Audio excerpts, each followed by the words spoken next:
Ladies and gents, welcome back. After a 4-day long weekend, it's definitely hard to get the ball rolling again, but here we go.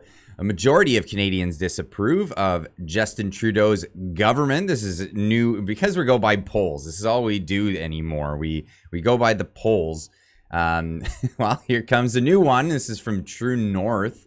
Majority of Canadians disapprove of the government, the Trudeau government, a poll says. The majority of Canadians disapprove of Trudeau government and have a negative view of Prime Minister Justin Trudeau, according to, and get this, by a new poll by a left-leaning source, pollster Abacus Data. According to the poll, 51% of Canadians disapprove of the Trudeau government's performance, the highest number ever recorded since Trudeau was elected in 2015. I wonder what the real numbers are actually at when you have these left-leaning publications, and then they tend to swing the questions in a way so it always sounds better. And when you get a 50% disapproval rate, it makes you wonder, in fact, what the numbers actually would look like in a general election. When it comes to how Canadians view the Prime Minister, the same number, 51%, had a negative view of Trudeau, the highest number pollsters have ever recorded. Now, there was, what was this?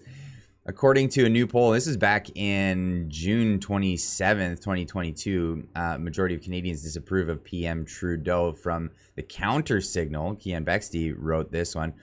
According to an Angus Reid poll, only 8% of Canadians strongly approve of Justin Trudeau. This is back then.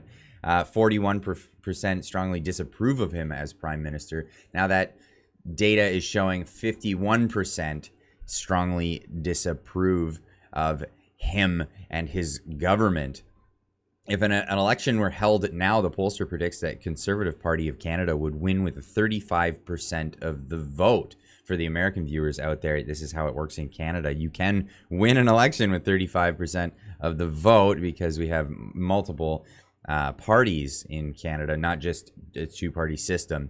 Abacus Data CEO David Coletto told the Toronto Sun that these results should be a warning to the Liberals that they have entered uncharted territory for their government. It's a toxic cocktail when people are unhappy with the direction of the country and they disapprove of the government's performance. That's where we are today. The result is a wider Conservative Party lead growing and desire for change. And I mean, there's so much to not be happy with this current government. The current state of the country may explain Trudeau's negative polling results at a time when Canadians are struggling with inflation crisis and a looming recession. Trudeau recently took a 2-week vacation to Costa Rica with his family. And here we have Kian Bexty again reporting from the Counter Signal. Trudeau leaves Canada for a 2-week tropical vacation to Costa Rica. And he took off to go to Costa Rica while everyone is just struggling with inflation, can't go have vacations of their own. Here he is, taken off. The last time Trudeau traveled to Costa Rica paradise, it was in 2019, and the multimillionaire Prime Minister charged taxpayers $57,000 in vacation-related costs.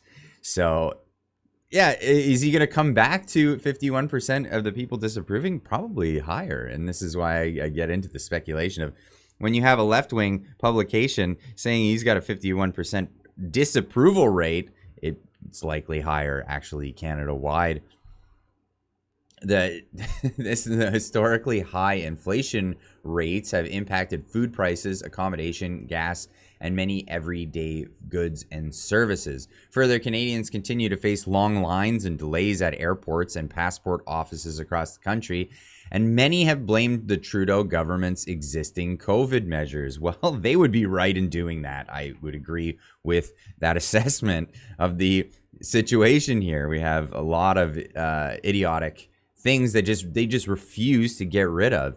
Despite growing demands from the public, politicians, and industry experts to scrap the government's Arrive Can app, the Trudeau government is continuing to double down its mandatory use, claiming the pandemic isn't over.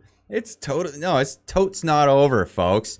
It's Goodness, this is just absurd. The feds also recently made enhancements to the app. I love that, enhancements to the app, to allow people to submit CBSA customs and immigration declarations prior to their arrival. This has led to speculation of the Trudeau government is planning on making the ArriveCan app a permanent feature of entry to Canada. If you were to say that just a while ago, you would be wearing a tinfoil hat, but today, now that just was a spoiler alert. That's just, don't spoil it for everybody. These are permanent measures that are going to be in Canada for the rest of your existence. As long as you want to travel, you're going to be using this invasive app I've had reports. We had a commenter on the channel say that they deleted the app and then got angry phone calls from Service Canada asking why they deleted the app from their telephone. And yeah, it's just egregious, and this is leading Canadians to disapprove of Trudeau moving forward. So we'll see what happens. There's rumors of an election looming this fall. I have no idea if that's actually going to happen, but it looks as though if it were to happen, you wouldn't see a Liberal government moving into the future. So we'll see what happens here. If you have anything to tune into this one, leave your comments in the comment section down below. If you're not subscribed to the channel yet, please hit that subscription, and don't forget to hit that notification bell, because then it helps notify you when I go live on Friday nights, usually on Friday nights, and then when I post videos. But I post videos every morning, so check that in your subscription feed. We'll see you in the next video. Keep on trucking.